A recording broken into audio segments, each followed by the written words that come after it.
Assalamualaikum warahmatullahi wabarakatuh. Saya Aulia Zafira dari kelas 10 akuntansi 3. Di sini saya akan menjelaskan materi IPAS tentang bentuk interaksi ruang dan kerjasama antar negara. Bentuk interaksi keruangan melibatkan pergerakan manusia, barang, serta gagasan atau ide, seperti perpindahan penduduk atau migrasi. Migrasi adalah bentuk interaksi ruang yang mengakomodasikan pergerakan orang dari satu wilayah ke wilayah lain dengan tujuan tertentu. Jenis imigrasi ada 8, yaitu mobilitas orang dari luar negeri ke dalam negeri. Kedua, emigrasi, yaitu mobilitas orang dari dalam negeri ke luar negeri. Yang tiga, urbanisasi, yaitu mobilitas penduduk dari desa ke kota yang bersifat permanen. Yang keempat, ruralisasi, yaitu mobilitas penduduk dari kota kembali ke desa.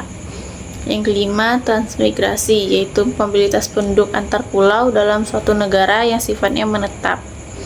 Yang keenam, evakuasi, yaitu mobilitas penduduk karena adanya bencana alam atau masalah keamanan lainnya di suatu wilayah.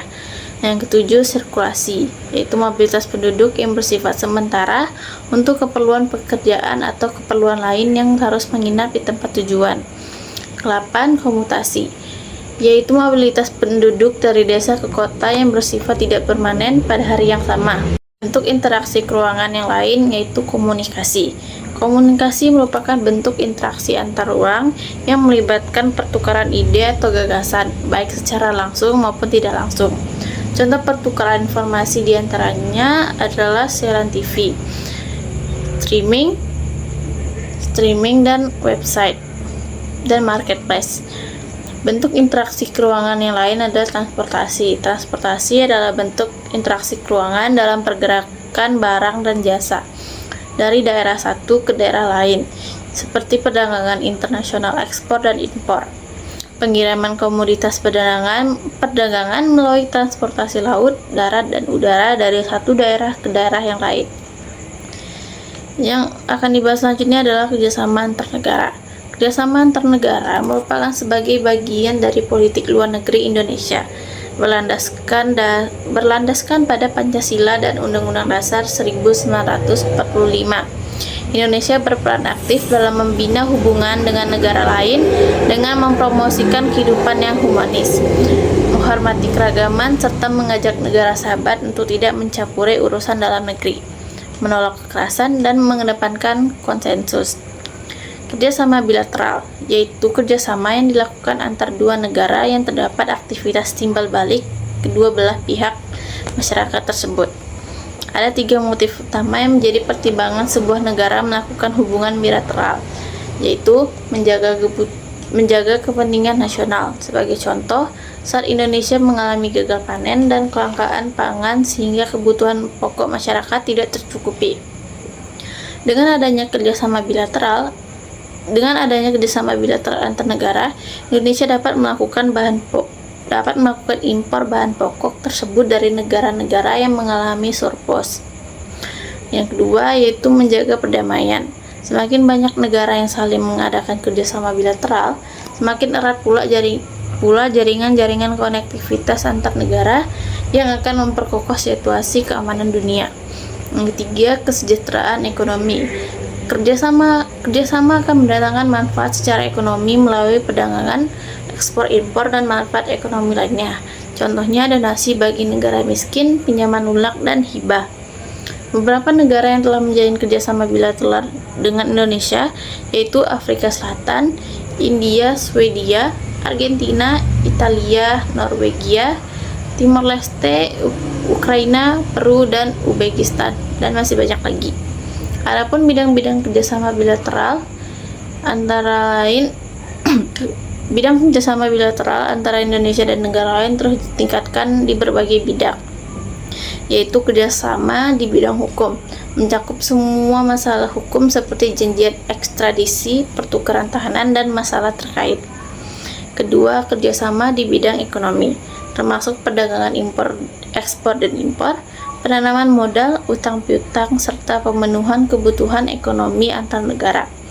Kerjasama di bidang pendidikan dan sosial budaya, melibatkan pertukaran pelajar, beasiswa, pertukaran guru atau dosen, pertukaran pementasan budaya, serta pertukaran tenaga ahli. Yang keempat, kerjasama di bidang pertahanan, meliputi latihan militer bersama, pembelian alutsista, kerjasama pengamanan perbatasan, intelijen, dan penanganan teroris. Selain itu juga ada kerjasama di bidang kemanusiaan dan lingkungan hidup. Selain kerjasama bilateral, ada juga kerjasama regional. Kerjasama regional adalah kerjasama antar negara di suatu kawasan yang umumnya berdekatan. Tujuan utama kerjasama regional adalah untuk memajukan dan memperkokoh eksistensi negara yang berada pada suatu kawasan. Contoh kerjasama regional antara lain adalah Association of Southeast Asian Nations atau biasa disebut dengan ASEAN, dan Asia Pacific Economic Cooperation atau APEC. Setelah kerjasama regional, ada juga kerjasama multilateral, yaitu bentuk kerjasama yang melibatkan lebih dari dua negara ataupun kelompok. Kerjasama multilateral tidak memandang regional kewilayahan.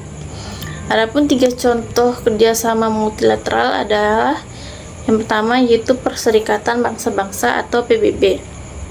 PBB memiliki beberapa badan yang menjalankan fungsinya seperti Majelis Umum, yaitu anggota PBB yang terdiri dari seluruh anggota negara anggota. Yang kedua, Dewan Keamanan yang terdiri dari 5 anggota tetap dan 10 anggota tidak tetap. Dewan Ekonomi dan Sosial, yaitu untuk memperkuat kerjasama ekonomi dan sosial antar negara dan beranggotakan 54 negara. Dewan Perwalian, yaitu berfungsi sebagai mengelola wilayah-wilayah di bawah penguasaan PBB. Mahkamah Internasional, yaitu badan peradilan utama PBB yang berkedudukan di Belanda. Yang terakhir, Sekretariat, yaitu menyediakan informasi dan fasilitas untuk PBB, berkedudukan di New York, Amerika Serikat. Selain itu, PBB juga memiliki lembaga-lembaga khusus seperti UNESCO, Pendidikan dan Kebudayaan, WHO Kesehatan, dan UNHCR Pengungsi, serta lembaga lainnya. Contoh kerjasama multilateral yang kedua yaitu World Trade Organization atau disingkat dengan WTO. WTO mengatur perdagangan internasional antar negara yang berbasis di Jenewa, Swiss. Contoh yang ketiga yaitu International Monetary Fund atau IMF. IMF memberikan pinjaman kepada negara anggotanya dengan kebijakan yang bersifat independen dari PBB. Dan contoh kerjasama multilateral yang terakhir yaitu Organization of Islamic Cooperation atau disebut OIC. Di dalam bahasa Indonesia sering disebut dengan OKI. OKI adalah organisasi solidaritas negara-negara Islam yang dibentuk setelah pembakaran Masjid Al-Aqsa pada tahun 1969. OKI bertujuan untuk mempererat kerjasama antar negara-negara Islam. Sekian yang dapat saya sampaikan. Mohon maaf bila ada salah kata. Wassalamualaikum warahmatullahi wabarakatuh.